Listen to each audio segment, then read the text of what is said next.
Hello students, in this video we are going to learn about the English East India Company and its arrival in India in the early 17th century.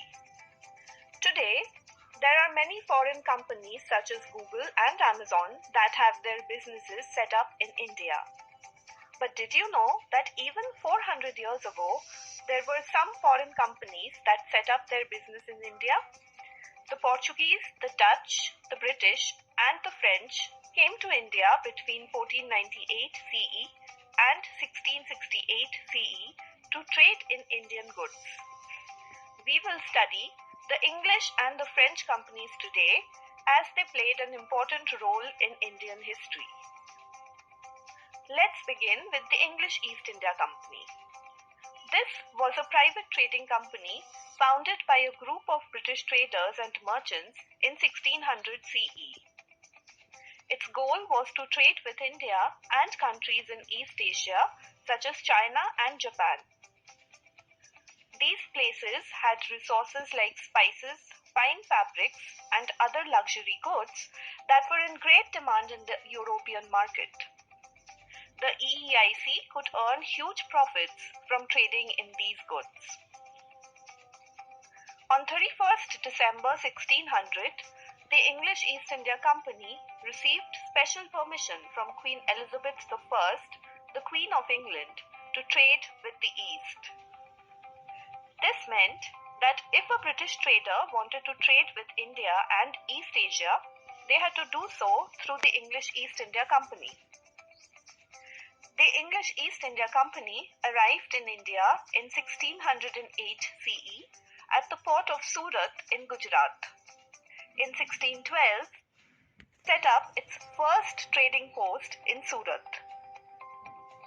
The trading posts established by the English East India Company in India were called factories. Unlike factories where goods are produced, these factories were trading settlements. Such factories were set up by the other European trading companies too.